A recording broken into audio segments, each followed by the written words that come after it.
हरे कृष्ण कृष्ण कृष्ण हरे हरे। ओम नमो भगवते वासुदेवाय। जय श्री हरि। राधे राधे। हरे कृष्णा। स्वागत है आपका हमारे चैनल त्योहार गाइड पर। परम श्रद्धेय भक्तों, उस दिव्य परम पावन ऊर्जा के साथ जो हमें पिछले 27 अध्यायों से शक्ति देती आ रही है, मैं श्री मार्गशीर्ष महात्म्य की इस भक्ति श्रृंखला के मोक्षदायी चरम उत्कर्ष पर आपका हृदय से स्वागत करती हूँ। यह मंगलाचरण केवल एक साधारण ध्वनि या औपचारिकता नहीं है, अपितु यह उस त्रिलोकी नाथ से जुड़ने का स्वर्णिम पवित्र और ऊर्जावान सेतु है जो हमें उस बिंदु पर लाता है जहाँ साधना कर्म से छूटकर जीवन का नित्य धर्म बन जाती है। हम जानते हैं कि इस मास का आरंभ होते ही हमारी चेतना एक उच्च आयाम में प्रवेश कर जाती है। ओम श्री विष्णवे नमः का जाप हमें उस परम पालक के करुणा भरे चरणों में समर्पित करता है जो सृष्टि के कर्ता धर्ता नियामक और मोक्ष के दाता है। और यह मंत्र हमारी आत्मा को संरक्षण और शांति का आश्वासन देता है। वहीं जय श्री हरि हमारे हृदय से समस्त अज्ञान पाप और दुखों को हर लेने की विनम्र प्रार्थना है। यह केवल एक मंत्रोच्चारण नहीं है, बल्कि यह संपूर्ण कथा की दिव्य प्रवाह को ईश्वर सत्ता से जोड़ने का भक्तिपूर्ण आह्वान है, जिसके बिना किसी भी शुभ कार्य की पूर्णता संभव नहीं है, क्योंकि यह आह्वान उस आंतरिक शुद्धि का संकेत है जिसके बिना ज्ञान या भक्ति का फल प्राप्त नहीं होता। आज हम उस परम ऐतिहासिक क्षण के साक्षी बनने जा रहे हैं जब एक भक्त की तपस्या का अक्षय फल साक्षात ईश्वर के विधान के रूप में उसके सम्मुख प्रकट होता है और उसकी साधना की पूर्णाहुति यानी अंतिम आहुति संपन्न होती है। क्योंकि मार्गशीर्ष मास में आरंभ किया गया व्रत का नियम अब सिद्धि में परिवर्तित होने जा रहा है। हमने पिछले 27 अध्यायों में अत्यंत समर्पण के साथ भगवान श्री हरि विष्णु को समर्पित इस मास के असाधारण महत्व को समझा है, जिसका गूढ़ रहस्य स्वयं योगेश्वर भगवान श्री कृष्ण ने श्रीमद् भागवत गीता में मासा नाम मार्गशीर्षोम हैम कहकर उद्घाटित किया है। इस घोषणा का गूढ़ अर्थ है कि मार्गशीर्ष मास में किया गया कोई भी शुभ कर्म सीधे परमात्मा के साथ जुड़ जाता है, जिससे उसका फल सहस्त्र गुना बढ़ जाता है, क्योंकि वेदों में इसे वर्ष का मुख माना गया है। इस कथा में हमने कठोर नियमों, पवित्र कथाओं के श्रवण और भक्ति पर कर्म कांड की विजय के दिव्य महात्म्य को बड़ी श्रद्धा के साथ आत्मसात किया। हमने यह भी देखा कि कैसे धर्मपरायण राजा धर्मकेतु ने अपनी पत्नी मालिनी के साथ महामुनि वेदव्यास जी के निर्देशानुसार पूर्ण मास की अत्यंत कठिन तपस्या दैहिक और मानसिक संयम के साथ पूर्ण की। उनके कठोर व्रतों में केवल अन्न का त्याग ही नहीं था, बल्कि कठोर ब्रह्मचर्य का पालन, भूमि पर शयन जो वैराग्य और धरती माता से जुड़ाव का प्रतीक है, और एक समय केवल सात्विक फलाहार ग्रहण करना जैसे कठिन नियम भी शामिल थे। इन व्रतों के द्वारा उन्होंने अपनी चंचल इंद्रियों पर पूर्ण नियंत्रण स्थापित किया, जिससे उनकी सूक्ष्म देह की शुद्धि हुई और अपने मन को शुद्ध, पवित्र और ईश्वर उन्मुख बनाया।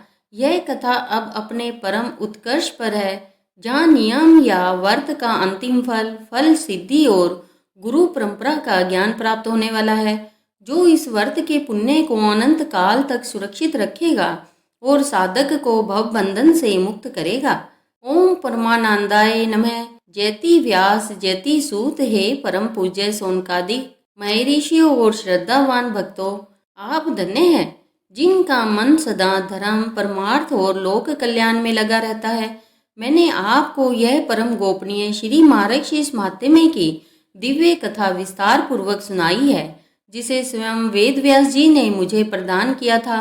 यद्यपि पिछले अध्याय में व्रत की फलश्रुति पूर्ण हो गई थी, तथापि इस महामात्म्य की फल सिद्धि को अक्षय यानी कभी ना नष्ट होने वाला और स्थायी बनाने के लिए कुछ अंतिम निर्देश, प्रणाम विधि और गुरु परंपरा का ज्ञान देना परम आवश्यक है, क्योंकि बिना गुरु परंपरा के सम्मान और नियमों के पालन के किसी भी साधना का फल क्षीण हो जाता है। यह ज्ञान ही इस महात्म्य की आत्मा है और व्रत के फल को जीवन में स्थायी रूप से स्थापित करता है। सूत जी महर्षियों को संबोधित करते हुए कहते हैं कि इस व्रत का सूक्ष्म फल सिद्धि का रहस्य इस बात में छिपा है कि महात्म्य समाप्त होने के बाद भी साधक को व्रत के नियमों को जीवन में बनाए रखना चाहिए, क्योंकि भक्ति कोई क्षणिक अनुष्ठान नहीं है। यह नित्य क्रिया है और जीवन भर चलने वाली साधना है, जो जीवन के हर क्षण को पवित्र बनाती है। इस निरंतरता को बनाए रखने के लिए भक्त को व्रत समाप्त होने के पश्चात भी नित्य ब्रह्म मुहूर्त में उठकर इस महात्म्य के एक अध्याय या कम से कम फल श्रुति खंड का पाठ करना चाहिए। जो इस महात्म्य को नित्य तुलसी दल के समीप शुद्ध हृदय से पढ़ता है, वह मास भर के स्नान का पुण्य रोज प्राप्त करता है। और यह नित्य पाठ उस साधक के घर में पवित्रता, शांति और सकारात्मक ऊर्जा को स्थिर रखता है तथा उसके मन को संसार की माया से विरक्त होने में सहायता करता है। यह नित्य पाठ ही पुण्य फल को काल के प्रभाव से सुरक्षित रखता है। जैसे अग्नि सोना को शुद्ध रखती है और गंगा जल सभी विकारों को दूर करता है, इस निरंतर स्मरण से साधक के मन में तृष्णा, मोह और लोभ जैसे आंतरिक शत्रु स्वतः शांत होने लगते हैं, जिससे उसकी वाणी में सत्यता, व्यवहार में विनम्रता और निर्णय लेने की क्षमता में स्पष्टता का संचार होता है, जो भौतिक सफलता से कहीं अधिक महत्वपूर्ण है, क्योंकि यह आत्मिक उन्नति की ओर ले जाता है। इस नित्य पाठ का एक विकल्प हरि संकीर्तन भी है। जो साधक नित्य पाठ करने में असमर्थ है, उसे श्रद्धा पूर्वक प्रभु के नामों का संकीर्तन करना चाहिए, जिससे वही पुण्य फल प्राप्त होता है। इसके साथ ही भक्त का यह परम कर्तव्य है कि वह स्वयं के लिए नहीं अपितु लोक कल्याण की उदार भावना से प्रेरित होकर वर्ष में एक बार भी इस महात्म्य का किसी सभा, मंदिर या पवित्र स्थल पर श्रवण या वाचन करवाता रहे।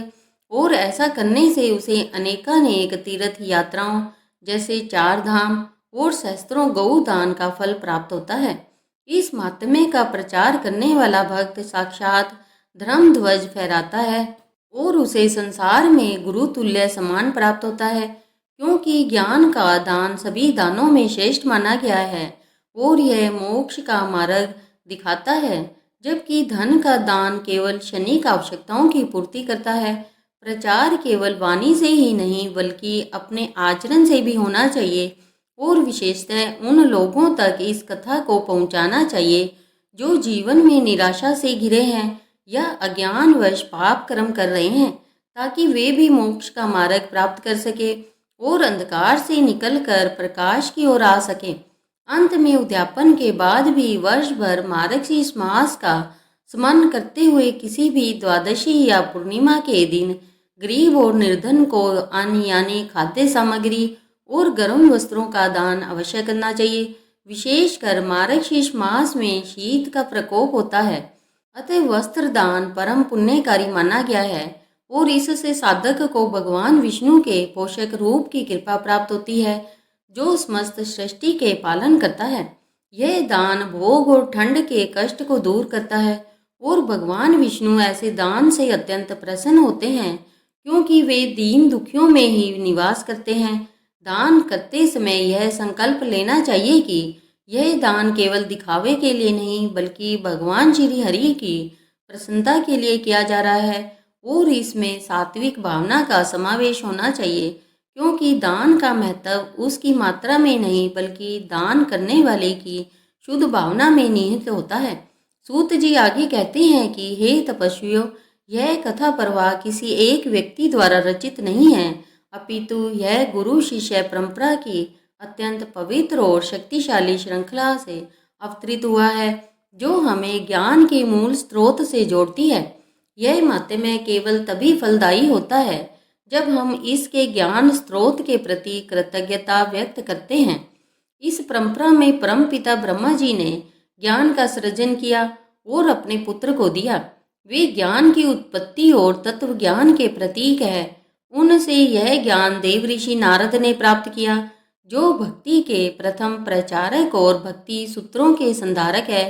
नारद जी ने यह ज्ञान वेद व्यास जी को दिया, जो ज्ञान के संकलनकर्ता और व्यवस्थापक है, जिन्होंने इस बिखरे हुए ज्ञान को पुराणों के रूप में सुरक्षित किया, जिससे सामान्य जन भी इसे समझ सके। और अंत में मुझ सूत जी ने व्यास जी की कृपा से यह ज्ञान प्राप्त कर आप सभी शौनकादिक ऋषियों के समक्ष प्रस्तुत किया है। इसलिए मैं ज्ञान का वाहक और प्रस्तुता हूँ।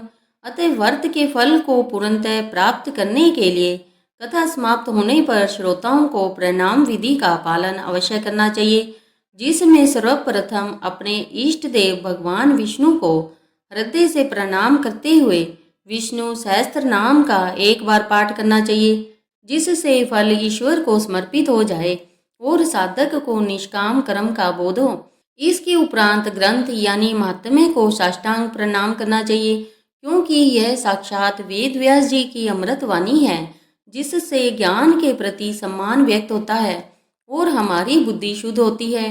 अंत में कथा सुनाने वाले वक्ता यानी गुरु और वहाँ उपस्थित सभी ब्राह्मणों तथा संतों के चरणों में सिर झुकाकर प्रणाम करें, क्योंकि यह प्रणाम ही अहंकार का नाश करता है और व्रत के फल को साधक के जीवन में स्थिर करता है। गुरु के प्रति आभार व्यक्त किए बिना ज्ञान का फल स्थिर नहीं होता, यह अपूर्ण रह जाता है। इसलिए गुरु को साक्षात विष्णु का रूप मानकर उन्हें धन्यवाद देना चाहिए। मेरा यह अंतिम और अकाट्य वचन है कि जो भक्त इस संपूर्ण मार्गशीर्ष मास महात्म्य का श्रद्धा पूर्वक श्रवण कर इस अंतिम अध्याय के उपदेशों को जीवन में धारण करेगा, उसे न केवल बैकुंठ धाम की प्राप्ति होगी, बल्कि भगवान की कृपा से उसकी जीवन नौका संसार रूपी भव सागर में कभी डोलेगी नहीं। वह शांत, स्थिर और सुखी जीवन व्यतीत करेगा, क्योंकि उसे समत्व भाव की प्राप्ति होगी, जिसके कारण सुख दुख लाभ हानि उसके मन को विचलित नहीं कर पाएंगे। मार्गशीर्ष मास के पुण्य फल से उसका हृदय प्रेम, भक्ति और निस्वार्थता से भर जाएगा। वास्तव में इस मास का सार यह है कि भक्ति केवल कर्म कांड नहीं है, यह हृदय की निर्मलता और निष्काम प्रेम है, और यही गोपियों का प्रेम है, जिसे भगवान श्री कृष्ण ने इस मास में चरितार्थ किया, क्योंकि उनका प्रेम देह से परे आत्मा से जुड़ा हुआ था, जो किसी भी लौकिक इच्छा से रहित था। और इसी अलौकिक प्रेम को प्राप्त करने के लिए यह मार्गशीर्ष व्रत किया जाता है।